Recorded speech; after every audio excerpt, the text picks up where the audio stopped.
La parole est à Madame Mélanie Thomain pour le groupe socialiste. Merci Madame la Présidente, Madame la Première ministre. Si dans le Pas-de-Calais, des milliers d'habitants sont sinistrés sous les eaux, les Finistériens ont été durement éprouvés par la tempête Ciarán. Son exceptionnelle violence, les dégâts considérables subis ont fait remonter le souvenir dévastateur de l'ouragan de 87. TPE, PME et surtout agriculteurs payent un lourd tribut. Le président de la République, conscient de la gravité de la situation, s'est rendu dans ma circonscription auprès des producteurs de fraises de Plougastel pour porter un engagement fort. Le chef de l'État a promis de décréter l'état de catastrophe naturelle partout où on pourra le faire. Pouvez-vous nous expliquer comment la tempête Ciarán peut être classée en catastrophe naturelle? Car la loi exclut, de fait, les tempêtes du régime des catastrophes et des calamités agricoles. Pour tout vous dire, ce que le président a annoncé n'est pas clair. Un grand nombre d'exploitants sont très inquiets, attendent des précisions concrètes concernant les promesses présidentielles. Pour ne pas compromettre leur activité, la survie de leur exploitation, les agriculteurs ont besoin d'un accompagnement d'urgence pour la casse, pour les pertes.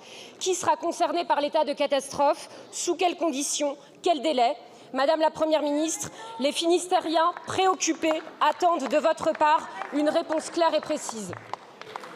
Je vous remercie. La parole est à Monsieur Olivier Véran, porte-parole du gouvernement et ministre en charge du renouveau démocratique.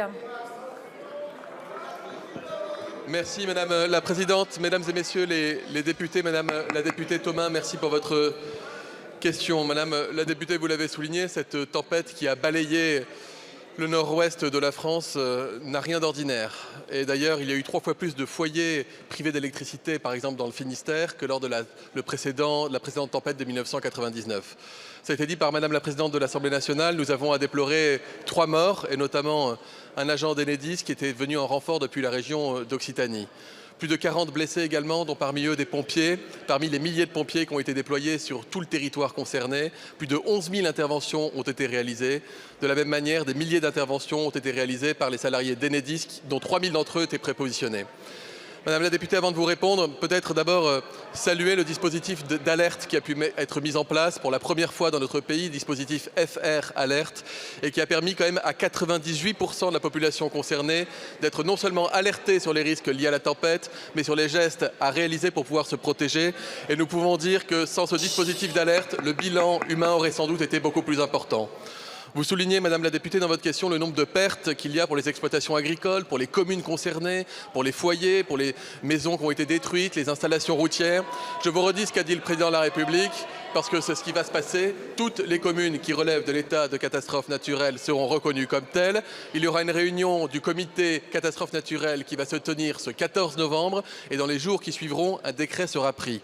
De la même manière, les engagements qui ont été annoncé par le chef de l'État, mais également par la Première ministre qui s'était déplacée dans le Calvados ce même jour, eh bien, s'agissant des agriculteurs, ils recevront tout le soutien, évidemment des assureurs qui sont mobilisés, mais également de l'État, partout ce sera nécessaire. Croyez en la détermination de l'État, pas que sur le coup de la tempête, mais aussi dans la durée. C'est ce que nous leur devons.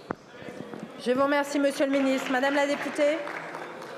Monsieur le ministre, quand on a tout perdu, rien ne serait pire qu'un espoir déçu.